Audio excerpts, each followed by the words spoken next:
2024년 7월 29일 토라 포션 마토트 지파들 토라 민수기 30장 1절에서 32장 42절 하프타라 예레미야 1장 1절에서 2장 3절 브리타다시아 빌립보서 3장 12절에서 16절 마세이 노정들 토라 33장 민수기 33장 1절에서 36장 13절 하프타라 예레미야 2장 4절에서 28절 3장 4절 브리타다시아 야고보서 4장 1절에서 12절 샬롬 하베림. 이번 주에는 포션이 두 파트로 분량이 조금 많습니다. 그러나 주님을 사랑하는 마음과 주님의 말씀을 즐거워하며 지혜와 교훈을 받길 원하고 또 연구하는 열정과 기쁨으로 힘내셔서 이 더운 날에 하나님의 말씀을 통해서 더욱더 즐겁고 귀한 시간 가지시기를 예수님의 이름으로 기도합니다. 민수기 말씀은 여호와 하나님 앞에 서원, 어떠한 맹세나 약속 등을 했다면 반드시 지킬 것을 가르치며 시작합니다. 이후 다음 장에서 주님은 자신이 발람을 통해 약속한 일들을 지키기 위해 이스라엘을 유혹한 미디안을 정벌하여 땅과 전리품들을 나눕니다. 민수기에 남은 장들은 대부분 이런 전리품 분배에 대한 내용들입니다. 주님이 약속을 지켰듯 이스라엘 백성에게도 그럴 것을 요구하시는 것입니다.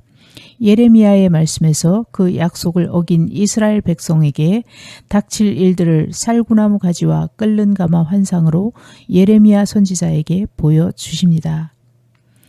우리가 신앙생활을 해나가면서 흔히 하는 말인 주님의 종, 천국 백성 같은 표현들에는 모두 주인, 왕과 같은 존재가 있음을 암시합니다. 종이라면 주인이, 백성이라면 왕이나 군주가 있는 법입니다. 그리고 양측은 각각의 역할과 의무가 있고 그것을 이행할 때만이 서로가 주인이자 종, 왕이자 백성일 수 있습니다. 주님은 자신의 백성들에게 말씀을 통해 지시하신 사항들을 지킬 것을 요구하셨고 왕이나 군주처럼 자신의 백성을 보호하겠다고 하셨습니다. 이스라엘 백성이 이스라엘 민족이 다소 명령을 거역하거나 거부할 때에도 길이 참으시고 여러 차례 기회를 주시다가 그럼에도 돌이키지 않을 때 대가를 지불하게 하십니다. 성경을 읽으면서 몇 번이고 볼 수 있는 패턴인데요. 이런 상황은 우리 현실 세계에서도 번번이 일어나는 일입니다. 월급을 떼먹는다거나 결혼 시 약속한 사항을 안 지킨다거나 서로가 이행해야 할 조건들을 일방적으로 얻고 나중 가서 모른 척하는 일들은 지금 당장 뉴스를 틀어도 계속 찾아볼 수 있습니다. 여러분은 그 뉴스의 후속 기사를 끝까지 기다려 어떻게 끝을 맺는지 따라가 보신 적이 있으신가요? 보통 어떤 사건이 터졌다라는 기사 하나를 보고 혀를 차며 세상의 불의함과 악함에 분노하며 관심을 끄는 것이 일반적입니다.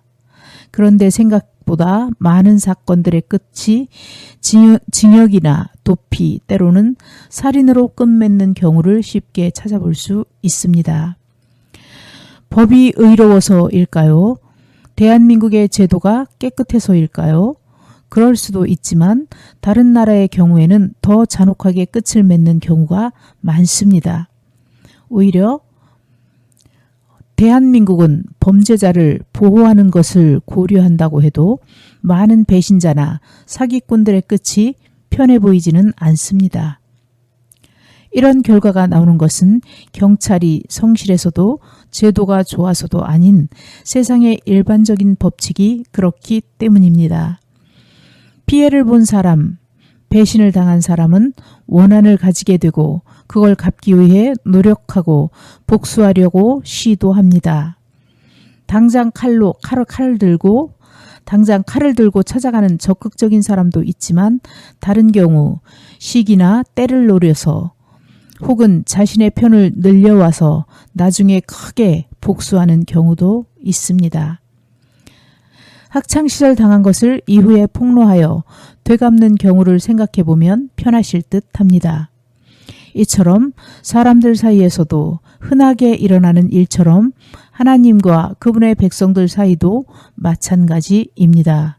주님께 무언가를 받았다면 반드시 그에 상응하는 것을 주님께 올려드려야 합니다. 그것은 말씀에 적힌 명령들의 이행이지요. 성도 여러분, 혹시 살면서 주님께 받은 것이 있으신가요? 생명 같은 누구나 받은 것 말고 다른 사람들이 탐낼 만한 것, 가치가 있는 것을 받으셨다면 반드시 주님의 명령을 따르셔야 할 것입니다. 만약 그런 것이 없다면 여러분은 큰 죄를 짓지 않는 이상 주님의 큰 벌을 받지 않습니다. 그러나 천국을 약속받은 사람이라면, 주님의 나라와 영생을 약속받은 사람이라면 어떨 것 같습니까? 말씀을 지키지 않는 것이 얼마나 큰 돈을 떼먹은 것일까요? 얼마나 큰 배신일까요? 그 행위에 대한 대가는 얼마나 가혹할까요? 이런 점을 항상 명심하시고 평안한 삶을 선물 받으시는 저와 여러분이 되시기를 기도하고 축복합니다. 감사합니다. 샬롬.